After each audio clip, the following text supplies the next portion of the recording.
అడండి అందరూ బాగున్నారు కదా. వాక్యంలోకి వెళ్ళే ముందు ప్రార్థించును.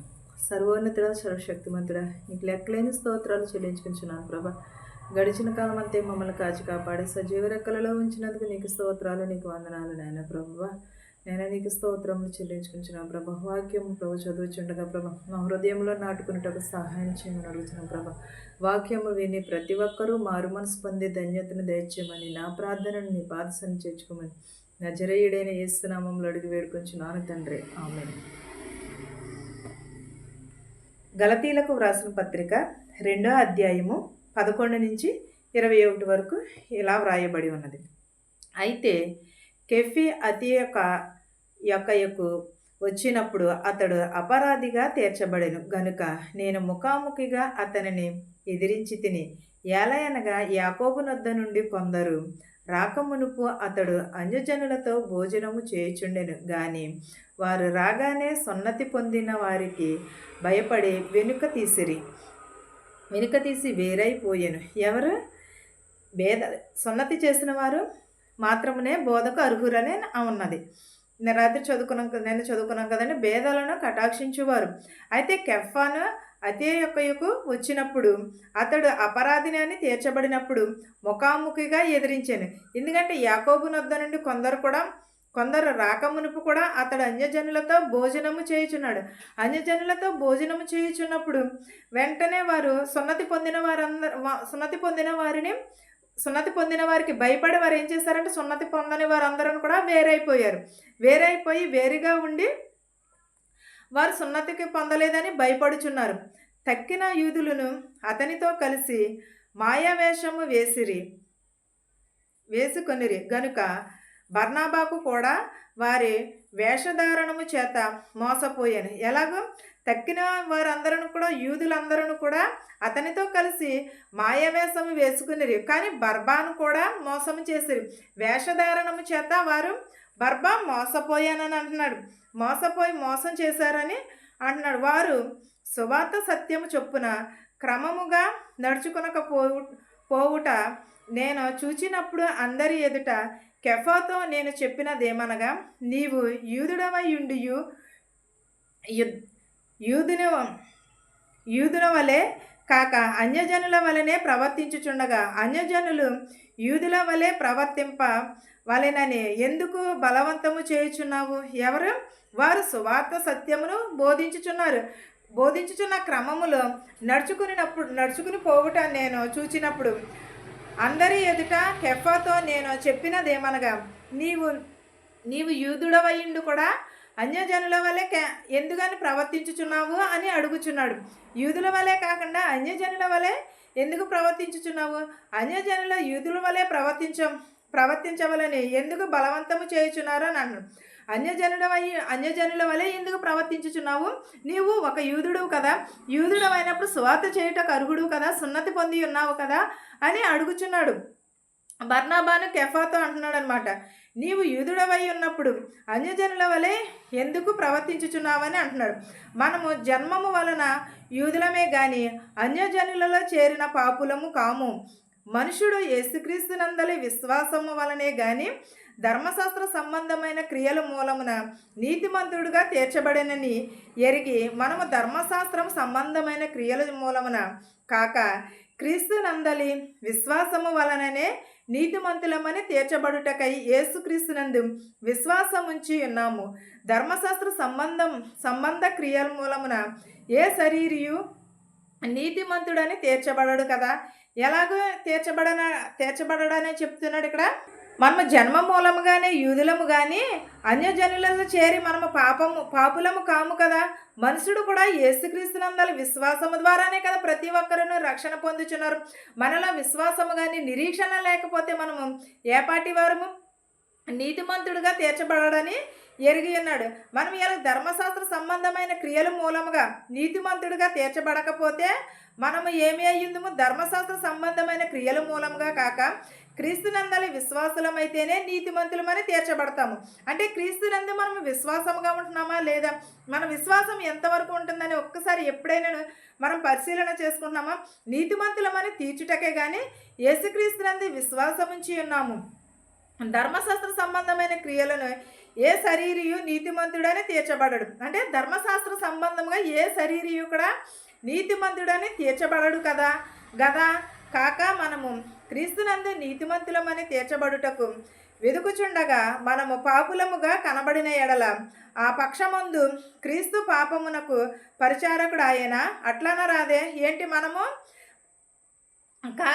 క్రీస్తునందు నీతిమంతులమని తీర్చబడుటకు వెదుకుచుండగా మనము పాపము చేయుట కనబడిన ఎడల ఆ పక్షమున క్రీస్తు పాపమునకు పరిచారకుడు ఆయన. లేదు కదా, అట్లా అనరాదు కదా. క్రీస్తు పాపము చేసి ఉన్నాడని అనరాదు కదా అని అన్నాడు. ఎందువల్లనంటే మనం క్రీస్తునందు నీతిమంతులుగానే ఎంచబడుచున్నాము. కానీ ఆ నీతి ఎంతవరకు ఉంటుంది?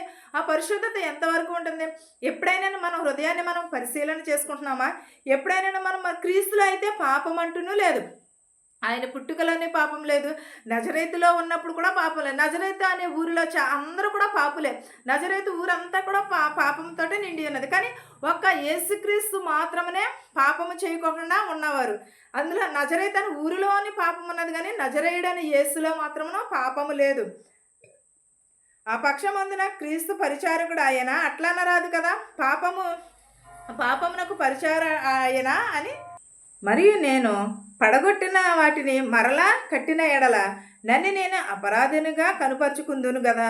నేనైతే దేవుని విషయమై జీవించు నిమిత్తము ధర్మశాస్త్రము వలన ధర్మశాస్త్ర విషయమై చచ్చిన వాడనైతినని. నేను పడగొట్టిన వాటిని మరలా కట్టిన ఎడల నన్ను నేను అపరాధినిగా కనుపరుచుకుందును కదా. నేనైతే దేవుని విషయమై జీవించుచు నిమిత్తము ధర్మశాస్త్రము విషయము వలన చచ్చిన వాడనైతే. మనం యేసుక్రీస్తు వారు ఎన్నో కొన్ని అద్భుత క్రియలు చేస్తున్నారు.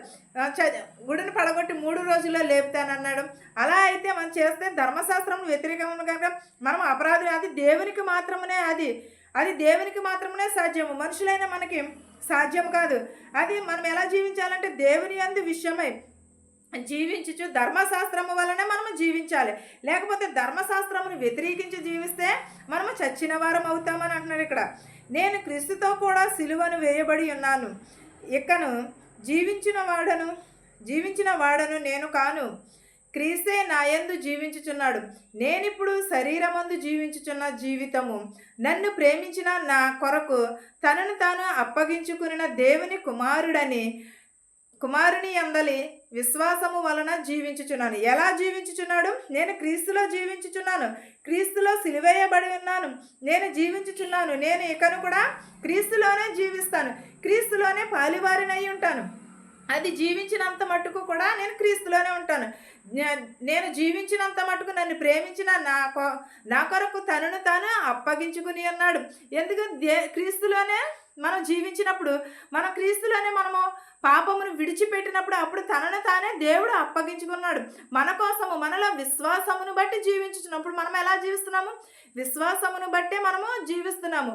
నేను దేవుని కృపను నిర్ధారకము చేయును. నీతి ధర్మశాస్త్రము వలనైతే ఆ పక్షమందు క్రీస్తు చనిపోయినది నిష్ప్రయోజనం. అంటే మన వలన పాపము ఉన్నది. క్రీస్తులో ఏమైనా పాపం ఉన్నదా? క్రీస్తు వలన పుట్టుకలో కానీ లోకంలో జీవించిన అన్నీ కూడా దేవుని మీద అబద్ధములు చెప్పే క్రీస్తుని సిలువకు ఆహుతి చేశాము. క్రీస్తుని కూడా మనం ఏం చేసి ఉన్నాము? మన పాపమును బట్టి, మన అబద్ధమును బట్టి, మన అబద్ధ జీవితము, మోస జీవితమును బట్టి దేవుడు మనం చేసిన పాపాలన్నీ కూడా అతని మీద వేసుకున్నాడు. దేవుని మీద వేసుకుని ఆయన సిలువలో తనను తాను తగ్గించుకుని బలి అయ్యాను. మనము ఇప్పుడు ఎవరిలో జీవించాలి? క్రీస్తులో జీవించాలి. క్రీస్తుని పోలి మనము నడుచుకోవాలి. క్రీస్తు యందు భయభక్తులు కలిగి నడుచుకోవాలి. మన ప్రభు అయిన యేసునందు మనం ఏమి కలిగి ఉండాలి? విశ్వాసమును, నీతిని, ధర్మమును కలిగి ఉండాలి. మనం నీతిని, ధర్మమును కలిగి ఉంటున్నామా? ఎలా ఉంటున్నామో? ఎప్పుడైనా మనలో విశ్వాసం ఎంత ఉన్నది, నీతి ఎంత ఉన్నది, దేవుని ధర్మశాస్త్రం ఎలా ఉన్నది? మనము క్రీస్తు జీవితంలో మనము తగ్గించుకునే వారంగా ఉన్నామా? మనం మౌనముగా ఉంటున్నామా? లేకపోతే ఎలా ఉంటున్నాము? ఎప్పుడైనా మన హృదయాన్ని మనం పరిశీలన చేసుకుంటామా? ప్రతి ఒక్కరూ సహోదరుడా, ప్రతి ఒక్కరును కూడా ఏం చేయాలంటే తనకి తాను తగ్గించుకోవాలి. తగ్గించుకుని వారు హెచ్చింపబడిన వారు తగ్గింపబడినండి. యేసుక్రీస్తు వారు కూడా తనకు తాను అప్పగించుకుని ఉన్నాడు కదా.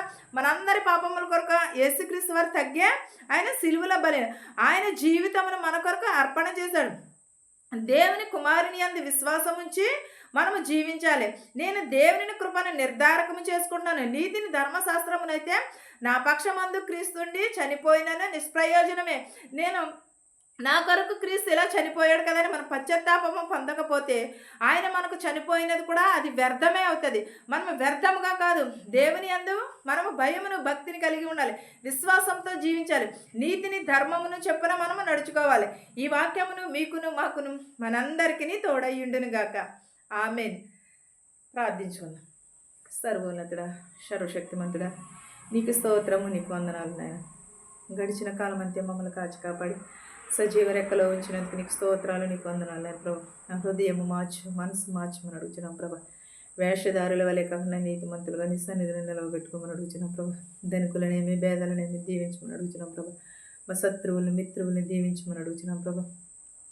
బస్సులో వెలిచినట్టు వారిని, రైల్లో వెలిచినట్టు వారిని, హెలికాప్టర్లో వెలిచినట్టు ప్రతి ఒక్కరిని ప్రభా దీవించి ఆశీర్వదించమని అడుగుతున్నాను ప్రభా. వారి గృహాలకు సురక్షితంగా చేర్చమని అడుగుతున్నాం ప్రభా. హాస్పిటల్లో జ్వరంతో బాధపడుచున్న ప్రభు వారిని స్వస్థపరచమని అడుగుతున్నాను నాయన ప్రభు. ఆపరేషన్ చేయించుకున్నారు ప్రభు, వారిని కూడా స్వస్థపరచమని అడుగుతున్నాం ప్రభు. పిల్లలు లేక చాలామంది బాధపడుచున్నారు ప్రభు, పిల్లలు దయచేయమని అడుగుతున్నాం ప్రభా. గర్భిణీ స్త్రీలకు సులువైన కనుక దయచేయమని అడుగుతున్నాను ప్రభా. యవనస్తులు యవనరాలు ప్రభా తమ నడకను ప్రభా నీ వాక్యం ద్వారా శుద్ధి చేసుకునేటకు సహాయం చేయమని అడుగుతున్నాం ప్రభా. నడు వయసులో ఉన్న వారిని దీవించమని అడుగుతున్నాం ప్రభా. బీపీ షుగర్లతో బాధపడుచున్న వారిని ప్రభా, నేను వృద్ధాప్యంలో ఉన్న వారిని కూడా దీవించమని అడుగుతున్నాను నేను ప్రభా. అనేకమైన వ్యాధులతో బాధలతో బాధపడుచున్నారు ప్రభా, వారందరినీ స్వస్థపరచమని బాగు చేయమని అడుగుచున్నాను నేను ప్రభా. ప్రతి ఒక్కరి కుటుంబంలో శాంతిని సమాధానమును దయచేయమని అడుగుచున్నాను నేను ప్రభా. నీ కనికరమును నీ దయను దయచేయమని అడుగుచున్నాను ప్రభా. వినుట వలన ప్రభా విశ్వాసము కలుగును గాక ప్రభా అని అన్నావు నాయన ప్రభా. ప్రతి ఒక్కరికి మారు మనసు దయచేయమని అడుగుచున్నాం ప్రభా. ఇతర దేశంలో పనిచేసుకుంటున్న వారికి శక్తిని బలమును దయచేయమని అడుగుచున్నాం ప్రభా. నీ కనికరమును నీ దయను దయచేయమని అడుగుచున్నాము నాయన ప్రభా. ప్రతి ఒక్కరి కుటుంబంలో శాంతిని సమాధానమును దయచేయమని అడుగుచున్నాను ప్రభా. ప్రతి ఒక్కరికి మారు మనసును దయచేయమని అడుగుచున్నాను ప్రభా. నీకే స్తోత్రము గానము చేయుచున్నాను ప్రభా. నాయన నీకు వందనాలు, నీకు స్తోత్రాలు యేసయ్యా. నేను ఏ పాటి దాని నాయన ప్రభా, నీటి బుడగ లాంటి జీవితంలో నాయన ప్రభా, మట్టివారు ప్రభా. నాయన ప్రభా, వధువు కోసం వరుడు కోసం చూస్తున్న వారికి సరైన సహాయం చేయమని అడుగుచున్నాను ప్రభా. ఇంకా ఎవరినైతే మర్చిపెట్టే వారందరినీ దీవించమని అడుగుచున్నాను ప్రభా. నాయన ప్రభు ప్రతి ఒక్కరి కుటుంబంలో శాంతిని సమాధానమును దయచేయమని అడుగుచున్నాను ప్రభా. నీ దయను నీ కనికరమును దయచేయమని అడుగుచున్నాను నాయన ప్రభా. మా దేశాలని మా సంఘాలను కూడా దీవించి ఆశీర్వదించమని నజరేయుడైన యేసు నామములో అడిగి వేడుకునిచున్నాను తండ్రి. ఆమేన్. పరలోకమందున్న మా తండ్రి, నీ నామము పరిశుద్ధపరచబడును గాక, నీ రాజ్యం వచ్చును గాక, నీ చిత్తము పరలోకమందు భూమి నెరవేరినట్లును మా నిదిన ఆహారం నేడు మాకు దయచేయము. మరణస్తులను మేము క్షమించిన ప్రకారం మరణములను క్షమించము. దిష్టి నుండి శోధన నుండి తప్పించము. రాజ్యమును శక్తియు మహిమయు నిరంతరము నీవై ఉన్నావు మా తండ్రి. ఆమేన్. ఆమేన్. చూచుచున్న వారికి వినుచున్న వారికి ప్రతి ఒక్కరికి మారు మనసు దయచేయమని అడుగుచున్నాను తండ్రి. ఆమేన్. ఆమేన్.